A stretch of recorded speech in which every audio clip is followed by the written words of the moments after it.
저번 시간에 이어서 교재 304페이지 어패류의 사후 변화부터 설명하겠습니다. 제가 갑자기 컨디션이 좀 떨어지는 바람에 수업 준비를 다 하고 있었는데 부득이하게 수업을 못하고 온라인으로 대신하게 돼서 일단 너무 죄송하게 생각해요. 이번 주는 온라인으로 하고 다음 주는 그러니까 동영상으로 하고요. 다음 주는 저희 구글 미트로 접속해서 수업하도록 하겠습니다. 어패류 같은 경우 이제 사후 변화는 우리가 앞에서 배웠던 육류하고 이제 비교를 해보면 기본적으로 큰 차이는 없습니다. 하지만 어류 같은 경우는 좀 몸체가 작다 보니까 저장된 글리코겐의 양이 좀 작아요. 그래서 사후 경직의 시작과 지속 시간이 짧은 게 특징이고요. 또 기본적으로 어패류는 결합 조직이 적고 수분을 굉장히 많이 함유하는 종이다 보니까 우리가 근섬유가 부드럽기 때문에 또 얘는 사후에 그러니까 저희가 어패류를 회로 먹을 수 있는 그런 또 강점이 있죠. 그래서 어패류가 사후에 일어나는 변화를 저희가 크게 볼 수가 있어요. 지금 교재에는 굉장히 간단하게 나왔는데 우리가 일단 먼저 보는 게 사후 경직이고요. 두 번째 일어나는 변화는 뭘까요? 두 번째는 자기소화. 그리고 세 번째는 부패. 그래서 사실은 어패류는 사후에 크게 이렇게 3단계의 변화를 가져옵니다. 그래서 이제 3단계 진행 단계를 좀 살펴보고요. 그런 부패를 알아볼 수 있는 기준점에 대해서 뒷부분에서 연결을 하도록 할게요. 기본적으로 어패류는 그 사후 경직은 죽은 뒤에 그 사후 경직 자체가 1에서 7시간 죽은 뒤 7시간 뒤에 시작을 합니다. 그래서 여기 보시면 사후 1에서 4시간의 최대 강직을 이룬다고 했거든요. 근데 이제 이 경직 상태가 사실은 최대 5시간에서 22시간 동안 지속이 돼요. 그래서 이제 우리가 이런 사후 경직 상태는 일단 시간적인 차이는 있긴 하지만 어패류의 그 종류라든지 아니면 그 어류가 죽기 전의 상태 아니면 죽고 나서 그것들을 저장했던 온도 등 그다음에 또 내장이 있느냐 없느냐 이런 거에 따라서 이 경직에 이르는 시간, 지속되는 시간들이 크게 차이가 조금씩 있습니다. 그래서 이제 일단은 우리가 아까 그 사후 경직에서 제가 어패류의 종류에 따라서 조금 다르다고 했잖아요. 일단 지금 여기 공간이 되게 좀 작고 이 한 장에만 PPT가 있어가지고 제가 조금 글씨를 작게 쓸 테니까 한번 보세요. 일단 사후 경직은 그 생선의 종류에 따라서 다르다고 했잖아요. 그러면 우리가 흰살 생선하고 붉은살 생선으로 크게 나눴을 때 일단 흰살 생선보다 붉은살 생선이 이 사후 경직이 빠르게 일어납니다. 빨리 시작되고 지속 시간도 짧아요. 그 다음에 이제 아까 또 죽기 전의 상태도 중요하다 그랬잖아요. 일단 본인이란다. 그 어류가 죽기 전에 격렬한 운동을 하는 어류 같은 경우는 그 몸속에 저장한 글리코겐을 많이 사용을 했기 때문에 그런 어류들이 잡혔을 때는 사후경직이 굉장히 빨리 걔네들도 시작되고 똑같아요. 지속 시간도 짧아져요. 아시겠죠? 그리고 또 하나 어획 후에 잡고 나서 냉동하지 않고 그렇죠. 또 실온에 보관된 생선일수록 사후 경직이 빠릅니다. 그래서 붉은살 생선일수록 사후 경직이 빠르고 실온내에 보관된 생선일수록 사후 경직이 빠르고 또 죽기 전 격렬한 움직임을 보인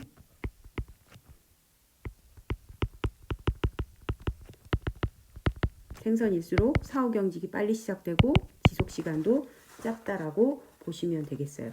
그래서 어육의 pH는요.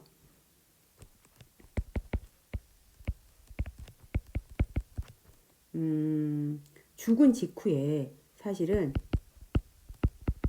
얼마 정도가 나오냐면요. pH 7.0에서 7.5 사이거든요. 그런데 이게 이제 죽고 나면 바로 뭐가 일어납니까? 경직이 일어나잖아요. 경직이 일어났을 때 pH를 측정하면 6.0에서 6.6 정도. 그래서 중성이 약간 산성으로 낮아집니다. 그래서 이런 차이가 있어요. 이제 일단 어육의 사후 경직에 대한 내용들을 좀 살펴봤고요. 그리고 이제 두 번째 단계로 오는 게 제가 뭐라 그랬어요? 아까 자기소화라 그랬잖아요. 큰 특징에 보시면 어육의 자기소화는 수조 육류보다 빠르다라고 설명을 하고 있어요. 그래서 이제 일단 어류는 사후 경직 후에 결정적으로 바로 이제 사후 경직 끝나고 자기소화하고 바로 부패로 넘어가거든요. 그래서 이제 오히려 육류보다 이 어육이 이 단계로 가는 이 3단계로 가는 경직 이후에 이루어지는 이 단계가 정말 빠르게 일어나는 거예요. 그래서 이제 사실은 이 빠른 자기소화 과정이 여러 가지 영향을 사실 어패류는 많이 받는데 가장 그 영향을 주는 큰 이유가 어종 또는 보관 온도 또는 pH 이 세 가지가 가장 크게 영향을 줍니다. 그래서 여기 보시면 이쪽으로 와서 자기소화에 영향을 주는 요인을 크게 뽑자면 첫째 아까 제가 뭐라 그랬죠? 어종. 그러니까 결국 붉은 살이냐 흰 살이냐 그 다음에 또 온도 그 다음에 pH.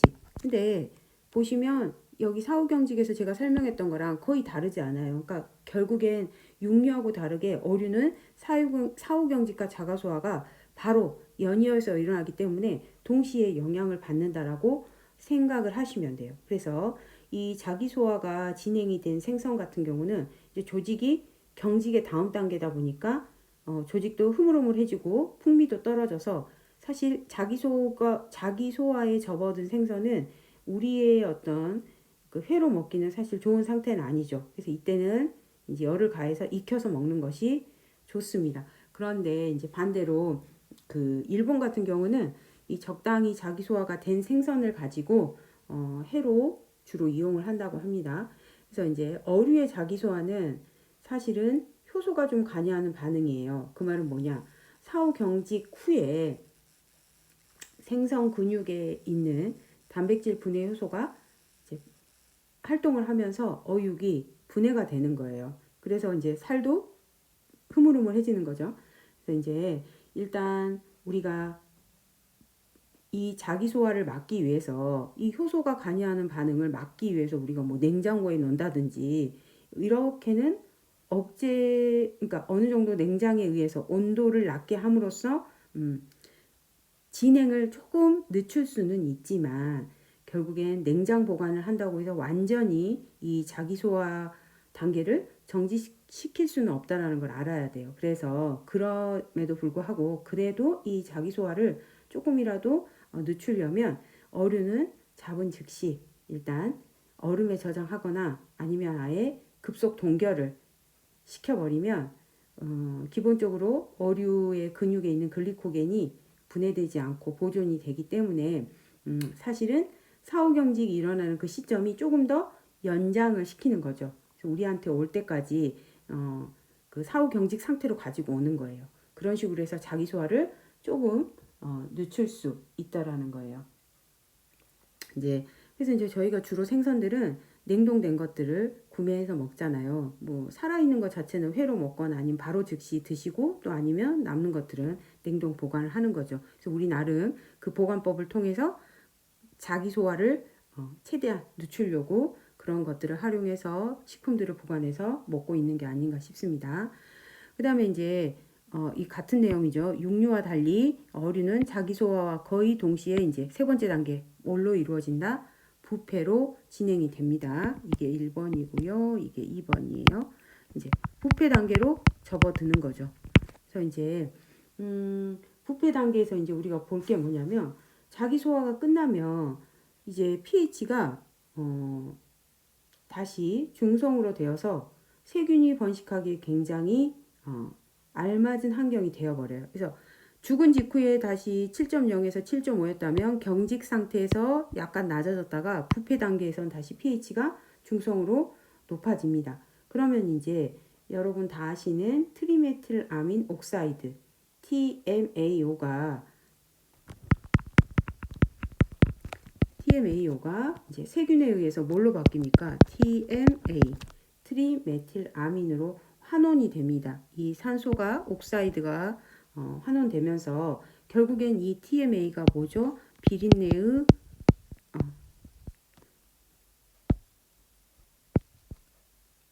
그렇죠? 비린내의 주성분이 되겠습니다.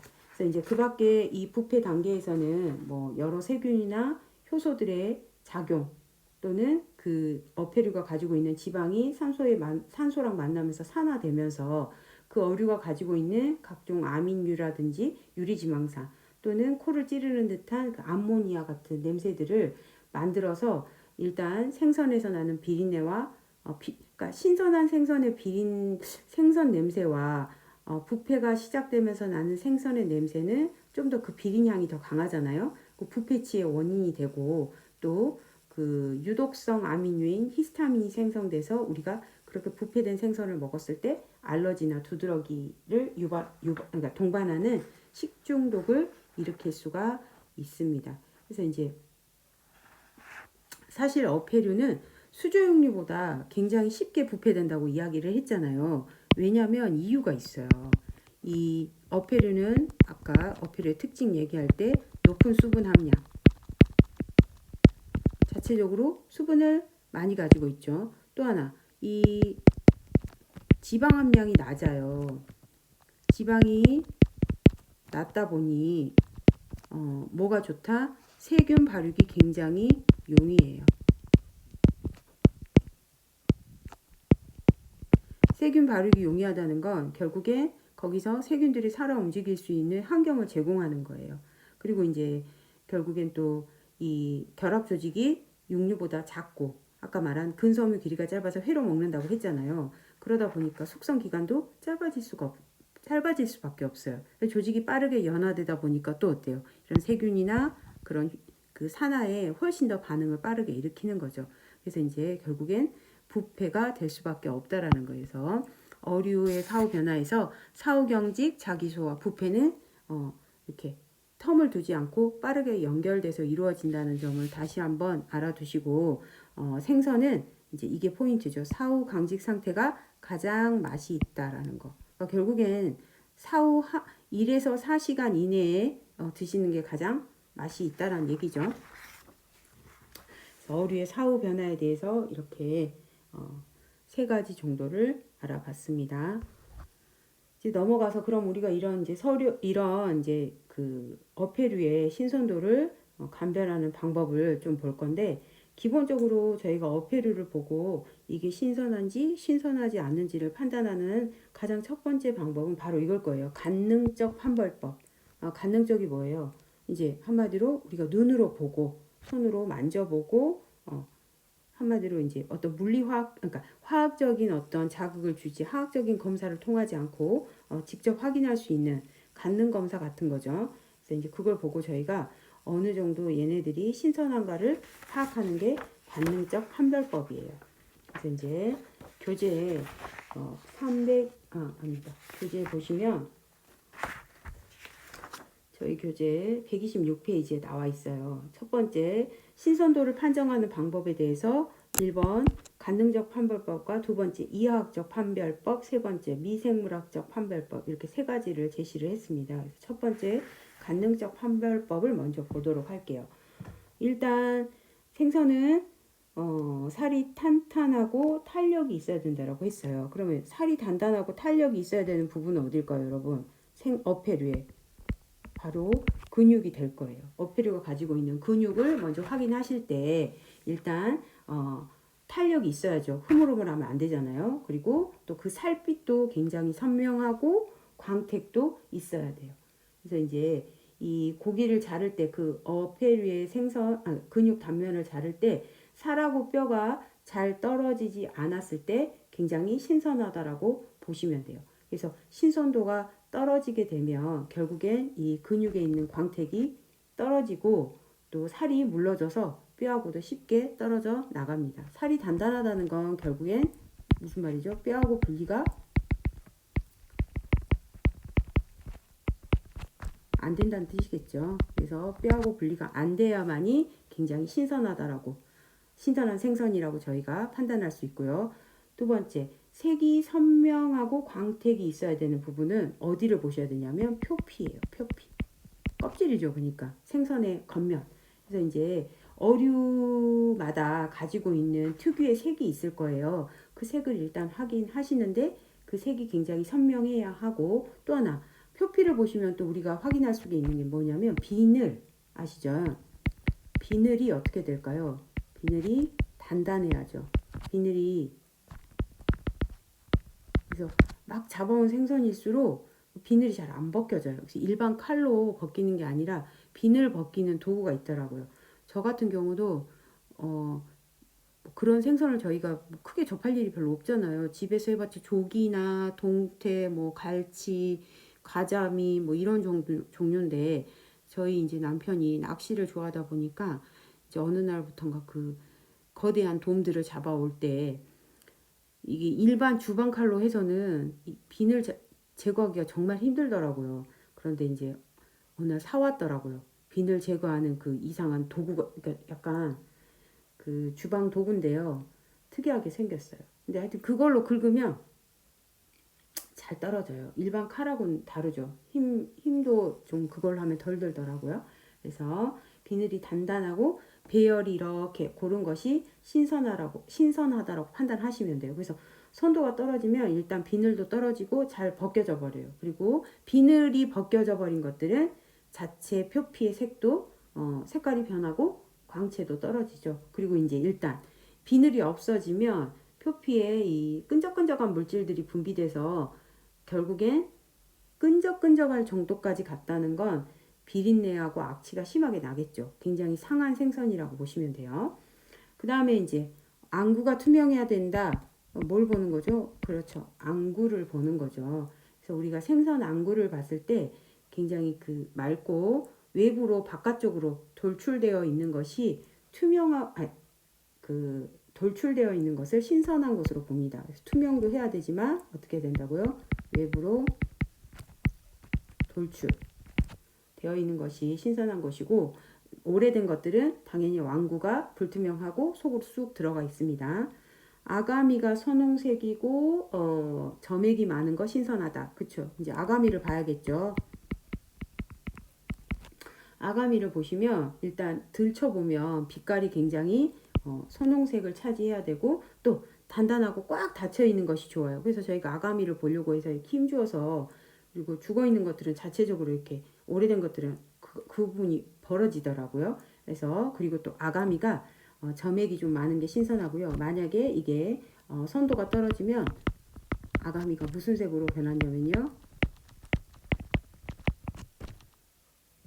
회색으로, 점차 회색으로 좀 변하는 걸 보실 수 있어요. 그래서 선도가 떨어지는 건 회색이기 때문에 아가미를 확인하셨을 때 회색빛을 떼는 것들은 오래됐다고 보시고 구매하지 않는 게 좋겠습니다. 그 다음에 이제 배가 단단한 것, 이제 근육하고 같은 의미인데요. 이때는 이제 이 배는 복부라고 우리가 보시면 되죠. 그래서 손으로 눌러보아서 굉장히 단단한 것이 신선하다라고 보시면 돼요. 그래서 손도가 떨어지면요, 여러분이 배 부분을 손으로 꾹 눌렀을 때 손자국이 그대로 보이시고요. 탄력이 없는 거죠. 탄력이 있다는 건 내가 손으로 눌러도 그 부분을 다시 이렇게 복원되는 탄력성을 갖고 있는데, 눌렀는데 쑥 들어가거나 내장이 밀려 나오는 것들은 어때요? 부패한 것들은 복부를 눌렀을 때 내장이 밖으로 튀어나올 수 있어요. 그래서 그거 확인하시면 좋겠고요. 그 다음에 뭐 살이 투명한 것은 아까 이제 여기하고 이 근육 비슷한 느낌이죠. 이 안에 살이 단단하고 탄력이 있고 아까 광택이 있어야 된다 그랬잖아요. 광택이 있다면은 또 이 투명한 거하고도 설명이 같이 될 수가 있습니다. 그래서 이제 이런 것들은 실제로 여러분이 뭐 시장이나 마트에 가셔서 생선을 사실 때 기본적으로 눈으로 확인하고 살 수 있는 그런 판별법 등입니다. 그래서 이제 랩으로 씌워져 있는 것들은 사실은 저희가 만져보거나 냄새를 맡기는 좀 힘든데 이제 마트에서 그 냉동 생선 말고 생물은 저는 조금 예전에 좀 한번 실패한 적이 있어서 그렇게 쉽게 손이 안 가더라고요. 그런데 여기 순천 이사 오고 나서는 시장 가기가 되게 좀 어렵더라고요. 시장을 가기가. 오래 살았던 여수에서는 그 잘 다녔는데 막상 순천에 이사 오니까 시장이 잘 안 가지더라고요. 그래서 이제 생선을 좀 이렇게 멀리 했는데 다행히 이제 어머님이 여수 사셔가지고 가끔씩 손질해 주시는 걸로 이제 먹고는 있습니다만은 하여튼 시장 가서 생선을 구매하는 게 훨씬 신선하고 좋죠. 이제 이런 부분들을 고려하셔서 판정하시고요. 두 번째 이제 그 이하학적 판별법으로 이제 저희가 몇 가지를 볼 수가 있는데요. 이하학적 판별법 같은 경우는 이제 교재 보시면 수치를 이제 제시를 해놨어요. 생선 자체가 일단 사후경직 상태에서 자기 소화를 거치면서 점점 선도가 떨어지죠. 부패로 가는 거예요. 그럼 그럴 때 생성되는 것들이 이 암모니아나 아까 말한 트리메틸아민 또는 휘발성 염기질소 이런 것들이 이제 생성이 됩니다. 그래서 이런 것들이 생성되는 그것들이 함량을 측정해서 신선하다, 부패됐다 이렇게 판단하는 방법이 바로 이화학적 판별법이에요. 그래서 이제 보시면 수치를 암모니아 같은 경우는 30mg%, 트리메틸아민 이 정도, 휘발성 염기질소 이 정도의 수치 이상이 나왔다. 그럼 뭐로 본다? 그 생선은 부패어로 판단할 수가 있어요. 또 이제 우리가 pH로도 부패어를 판단할 수가 있는데 아까 신선한 생선 같은 경우는 뭐라 그랬죠? 강직, 사후 강직 상태 가장 신선하니까 잡히고 나면 바로 7.0이었잖아요. 이 정도였지만 사후 경직 상태에서는 뭐 5.4에서 여기 5.6까지 떨어지다가 또 다시 부패가 되기 시작할 때는 pH가 6.2에서 6.5 정도로 올라간다라고 그랬어요. 그래서 이럴 때 이제 이 pH 6.2에서 6.5 정도로 측정이 되시면 뭐로 판단할 수 있다? 부패로 판단할 수가 있습니다. 그래서 이제 이런 것들로 판단을 하기도 하고요. 또 이제 하나 더 추가하자면 그 생선에서 뭐 ATP 분해 물질 같은 경우 분해 생성물도 측정을 할 수가 있어요. 그래서 이 분해 생성물로 그 이하학적 판별법에 하나 더 추가시키시면 좋겠어요. 1번, 2번, 3번, 4번. 그다음에 이제 pH까지 보시고 그다음에 이제 세 번째 미생물학적 판별법이 있어요. 그래서 이제 미생물학적 판별법 같은 경우는 저희가 이제 그 균수를 측정해서 선도를 그죠? 한마디로 거기서 나오는 세균의 양을 어패류의 오염 지표를 활용하는 게 바로 미생물학적 판별법이에요. 그래서 이제 어체 1g 기준이 1g이에요. 1g 어디? 그쵸? 근육을 채취해서 근육 1g의 세균수가 어때요? 이게 지금 저희가 이 파일을 이 아이패드로 가져오면서 깨졌거든요. 이게 지금 10의 5승 이하 첨자를 올려주시면 좋겠어요. 여러분은 갖고 계신 게 제가 드린 게 제대로 보일 수 있어요. 근데 이게 지금 깨져가지고 이렇게 보이거든요.